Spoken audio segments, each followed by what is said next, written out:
Estamos de volta com o nosso Equinócio Verdade, estamos falando de petróleo. Haroldo Santos, radialista, apresentador, jornalista, todos os dias aqui no seu Cidade Alerta. E ele começou a entrar no clima agora de polícia, de ir pra cima. E os nossos convidados, Dr. Frank Gilberto, Dr. Tony, eles que são da Ordem dos Advogados, eles que são, né, da Ordem dos Advogados do Brasil.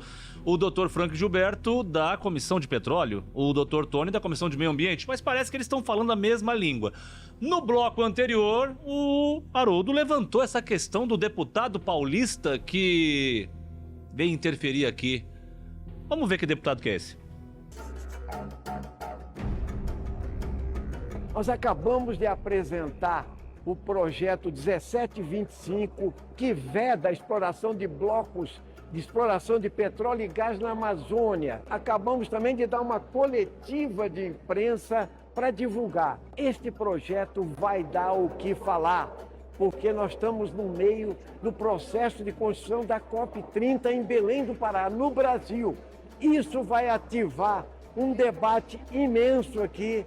Nós tivemos aqui dezenas de entidades ambientalistas, cientistas que colaboraram com o projeto. Ele tem densidade, ele tem argumento e ele vai fazer com que as pessoas repensem essa lógica do dinheiro. Nós estamos aí para garantir a biodiversidade brasileira, as terras indígenas, que são as mais preservadas do planeta, e mais do que isso, nós somos contra uma visão de lucro. É possível, sim, abaixar o aquecimento global e o Brasil precisa ser o grande protagonista dessa questão.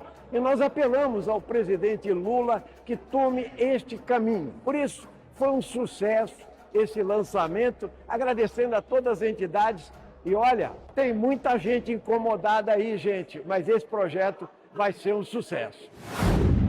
Vocês conferiram quantas pessoas tinham atrás dele lá com cartaz? Aquilo são entidades, aí eu peguei uma foto. Que, não, e não teve coletivo, foi só o microfone. Coletivo foi só o microfone. Veja como a coisa é contraditória, tá? Prestando atenção agora ao vídeo, né? Do PSOL, Partido Socialismo e Liberdade, correto, né? Dissidente do PT, né? Presta atenção, olha como é contraditório isso. Onde há socialismo não há liberdade. E onde há liberdade não há o socialismo. E aí você vê uma visão... O PSOL tem... Para eles tem. É uma coisa, isso é normal, isso é plenamente normal, né? Mas é uma situação absurda uma coisa dessa. É uma situação absurda. Não sabe que... Nunca veio ao Amapá. Não sabe a nossa realidade. Nunca ficou atolado ali na BR-156. Não sabe o que é passar por aquele aperreio. Ele não sabe que o nosso povo sofre aqui. O nosso povo já sofreu, inclusive com o apagão que ocorreu em 2020. Então, esse tipo de gente que pode determinar o nosso futuro, a gente não pode aceitar isso. Nós não podemos ficar... Nossa bancada federal, senadores, deputados, eles não podem ficar à mercê e não se manifestar acerca dessa situação. Porque a nossa família está aqui.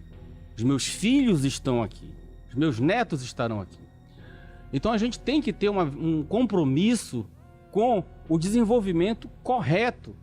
Hoje nós temos uma grande quantidade de informações que nós sabemos que a partir do momento em que a Petrobras se instalar aqui, que quando o dinheiro do royalty vier, esse dinheiro a gente vai fiscalizar para que ele seja investido na infraestrutura, para que se tragam novas empresas, para que nós não fiquemos apenas numa única matriz de desenvolvimento econômico. É preciso que o Estado, que os municípios se preparem também para que dê incentivos fiscais para que as empresas se instalem.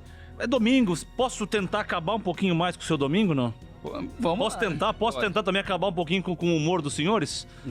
Em agradecimento à TV Cultura de São Paulo, no mês passado, a ministra Marina Silva falou mais uma vez sobre o petróleo no programa Roda Viva. Vamos ver o que ela falou do Amapá. Os especialistas em energia e os políticos dizem que a gente não pode abrir mão de saber quanto tem ali de petróleo, que riqueza é essa e o que ela pode gerar em termos de dividendos para o Brasil, até porque os vizinhos estão prospectando petróleo naquela mesma região com relativo sucesso e o pré-sal se esgota num horizonte próximo aí de pouco mais de uma década. Como a senhora responderia tecnicamente a essa questão que coloca a soberania nacional, o crescimento do país, como ali dependentes dessa matriz ainda de geração de energia, né, a matriz fóssil, e com essa coincidência da gente sediar uma COP? Bem, o mundo, infelizmente, ainda tem essa dependência. Se a gente olha para a China, que é um país que tem uma dependência enorme de fóssil, principalmente de carvão, acaba de chegar da Índia, o dilema é o mesmo. A vantagem comparativa do Brasil é que aqui nós temos fontes renováveis e podemos e devemos e estamos investindo nelas, tanto é que mais de 40% da nossa matriz energética é uma matriz limpa, coisa que nenhum país do mundo tem algo dessa natureza, dessa magnitude. Então, no caso, os aspectos de oportunidade e conveniência, se vai ou não vai abrir mais frente de exploração de petróleo, isso é uma decisão estratégica do governo dentro do CNPE. O que o IBAMA está fazendo nesse momento é a avaliação ambiental do empreendimento no quesito fazer a prospecção. Claro que é uma prospecção complexa, afinal de contas é algo ali em torno de 5.000 metros de profundidade. Imagine o que é, não é? Às vezes as pessoas falam, não, é só um furinho para verificar se tem petróleo. Não é assim não, é algo altamente complexo, por isso que a licença já foi negada por 3 vezes, por isso que foram feitos pedidos para mais complementação, né, em relação a uma série de questões, do ponto de vista técnico, inclusive em relação ao socorro da fauna oleada, criando um centro de atendimento que fique próximo, né, para o socorro se acontecer algum desastre, por isso que precisa de fazer, inclusive, toda uma simulação, né, o mais real possível, de se vai acontecer ou não um acidente. Então, o IBAMA, o Ministério, eles não fazem o debate de tomar a decisão sobre política energética do país. É claro que dentro do Conselho de Política Energética, o Ministério tem assento e tem uma voz. E dentro desse espaço, aí sim, são manifestadas as posições em relação ao que se acha ser melhor nesse momento para os destinos da segurança energética do nosso país. Haroldo Santos, eu bati o escanteio para você fazer o gol. Ela não conhece a realidade do nosso povo, da nossa gente, ou faz que não conhece. Ela conhece o Amapá muito bem, ela já veio aqui várias vezes, já tomou muitos cafés por aqui, já comeu muitos camarões por aqui, mas a pessoa, quando chega na condição que ela chegou, ela quer mostrar serviço. Tem muitas coisas que são agora, principalmente nos últimos dias, exigências de pura vontade de querer atrapalhar um processo de desenvolvimento do Estado. Eu conversei com o presidente do IBAMA Amapá. E se dependesse dele, isso aí já teria liberado. Disse para mim aqui nesse estúdio. Haroldo, você está coberto de razão. Luiz, olha só, em 80 anos de Petrobras, nós temos aí mais de 30.000 poços perfurados. Pergunto, quantas vezes você ouviu falar em vazamento de óleo? Mas aqui vai acontecer, se pesquisar aqui no Amapá, vai acontecer, então vamos impedir. Essa é uma visão que a gente, como eu já falei, nós não podemos permitir esse tipo de situação. Porque, olha o que nós estamos vivendo ainda. Será que a gente vai ter que esperar mais uma geração? Porque de 2013 para cá, foi uma geração que já se passou. É uma geração que já se passou. E as oportunidades de negócio que nós já perdemos são inúmeras. Inúmeras. Veja o que aconteceu com a Guiana inglesa, né, Georgetown. Veja o que aconteceu, como eles desenvolveram o PIB lá. Teve erros deles, cometeram erro enquanto governo. Mas aqui nós já sabemos quais são esses erros. O que deve ser feito? O que a gente tem que, de fato, o nosso dever de casa? Quanto à preservação ambiental, nós já fizemos o dever de casa há muito tempo. Somos o estado mais preservado do Brasil. E a gente não quer mais um modelo assim. A gente quer que o nosso povo esteja bem, que as pessoas estejam bem. Esse tipo de visão, lamentavelmente, a gente tem que espancar. Doutor Tony, o senhor como presidente da Comissão de Meio Ambiente, uma das exigências era o Hospital de Fauna, como o Haroldo também já falou bastante sobre isso, e já existe um Hospital de Fauna em Belém, e a exigência era a construção de um aqui em Oiapoque. E ele já foi construído. Vamos conferir. Nos deparamos com o Hospital de Fauna da Petrobras. Nessas imagens aéreas, é possível ver a estrutura exigida pelo IBAMA para liberar a licença de exploração de petróleo na margem equatorial.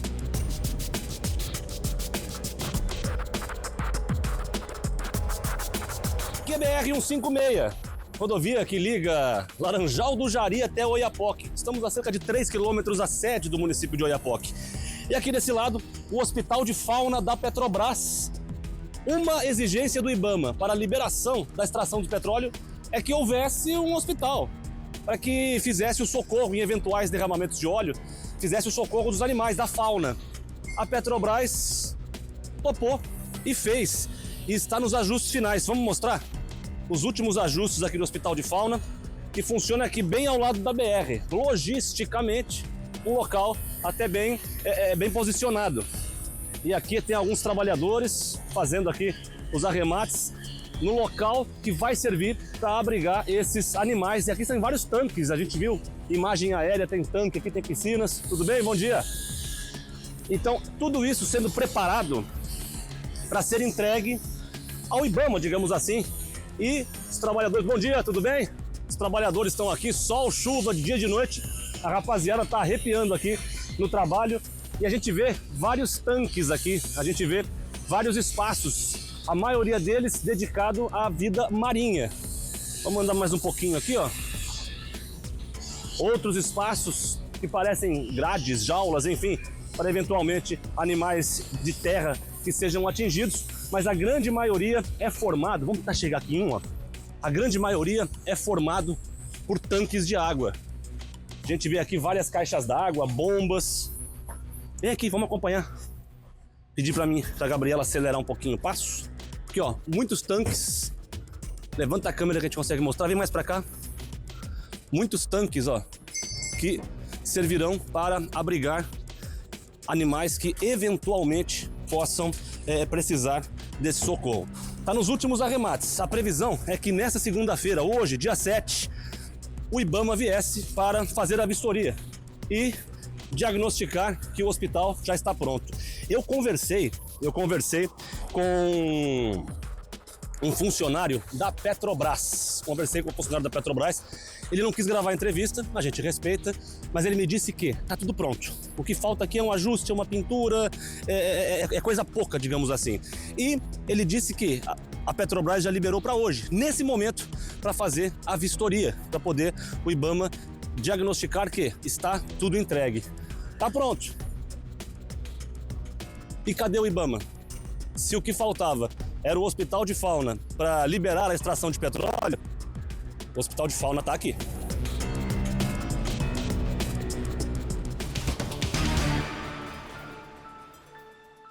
E essa semana, Haroldo, nossos convidados, Dr. Frank, Dr. Tony, essa semana o presidente do ICMBio enviou um vídeo para nós, para falar de toda essa estrutura, inclusive da Resex que os senhores trouxeram à tona. Vamos ver em um minutinho o que fala o presidente do Instituto Chico Mendes, o ICMBio.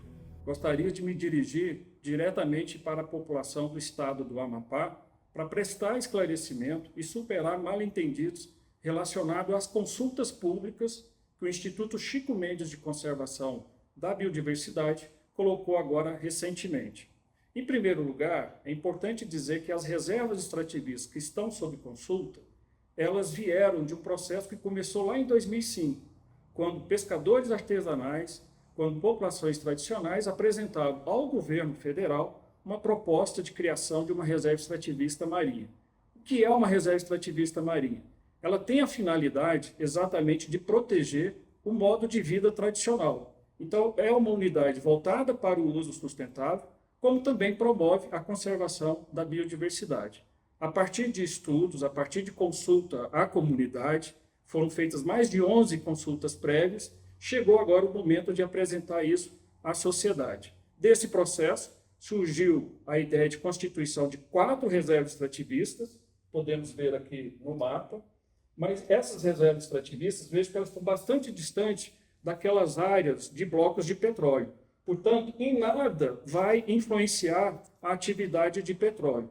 E nós colocamos em consulta pública exatamente essa proposta para que a sociedade do estado do Amapá possa conhecer do que se trata, possa apresentar suas dúvidas, possa, inclusive, apresentar sugestões para que depois o governo leve em conta todas essas considerações. Mas então nada vai interferir na extração de petróleo, na exploração de petróleo com essas resecs. E curiosamente a maior delas é onde tem o maior número de poços. O engraçado, a costa do Amapá ela é totalmente invadida pelos pescadores do Pará. Engraçado, o camarão rosa, que às vezes nós consumimos aqui nos restaurantes do Amapá... E que é bom, né? E que é gostoso, mas muito caro, é nosso, porém é pescado pelo Pará. A maioria dos nossos, das embarcações que estão pescando na costa do Amapá são da Venezuela. São de outros países que vêm para cá, Colômbia, Venezuela e outros países. Eu nunca vi essa preocupação de nenhum órgão desse para dizer, vamos preservar e garantir para o nosso povo o que é nosso. De repente, quando se falou em petróleo, entrou em jogo o peixe, o camarão, entrou em jogo o crustáceo, entrou em jogo uma série de coisas que não vai estar nem próximo daquele lugar onde o combustível vai ser prospectado. É incrível, né, Luiz, isso aí? Doutor? Você tocou num ponto extremamente importante. Nós temos a costa mais piscosa do Brasil. Para cá vem Pará, vem outros estados pescar na nossa costa, vem outros países, como você bem colocou, não só Venezuela, mas Japão, China, sempre estiveram aqui pescando. Nós temos essa costa extremamente piscosa. E aí nós esbarramos no outro detalhe também. Nós não temos uma política pesqueira, nós não temos uma legislação pesqueira robusta, nós não temos fiscalização. Então imagina o quanto o estado do Amapá... Imagina você que um navio desse, para entrar na costa do Amapá, ele precisa realmente passar por todo um processo, né, de autorização. E parte dessa produção, ele tem que repassar para o estado, porque você está na costa, no mar territorial que pertence ao Brasil. E existe todo um regramento por trás disso. E o estado do Amapá deixa de recolher, digamos assim, entre aspas, vou colocar, royalties do pescado. Então, quanto o estado do Amapá há décadas não vem perdendo divisas, perdendo recursos com essa exploração. Nós temos um recurso aí gigantesco com a questão da pesca, né? Agora a Resex em si. O ICMBio criou um relatório, foi disponibilizado. Esse debate, essa discussão já vem desde 2005.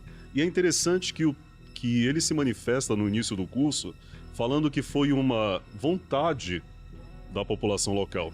E a gente sabe que não foi a vontade da população. Eles foram induzidos a isso. As ONGs estão ali, principalmente a atuação do IEPE, né? O IEPE está lá junto e tal, tem outras ONGs também, e eles o tempo todo estão, né, conversando, dialogando, né, incutindo determinadas informações para esse povo local. E aí a gente se refere aos indígenas, aos pescadores, ao povo quilombola, né, aos ribeirinhos. E aí eles conseguem... E na maioria das vezes, pedindo perdão ao que eu vou falar aqui, na maioria das vezes sobrevive exatamente projetos sociais. Não estão preocupados. Se tiver, tem. Se não tiver, mas tá a bolsa que eles recebem, está todo mês garantido na conta bancária. Exatamente.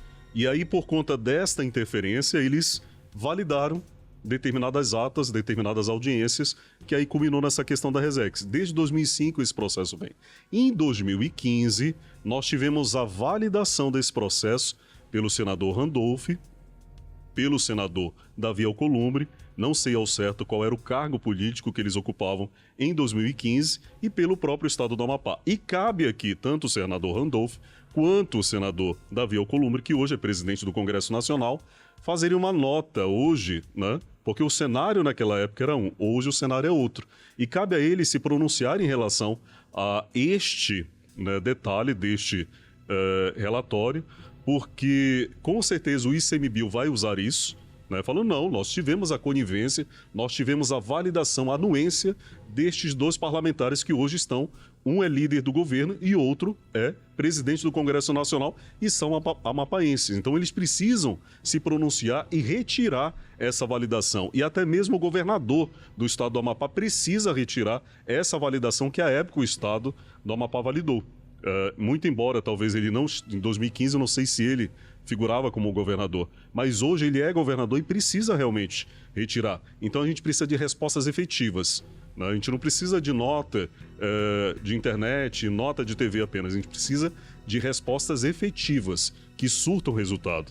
E deixa eu só interromper a nossa discussão, porque a gente já está quase no finalzinho do nosso programa, a Amapá de Prêmios já está chegando. A gente vai fazer um intervalo comercial rapidinho e na volta as considerações finais, porque o papo, quando é bom, ele flui. A gente volta já.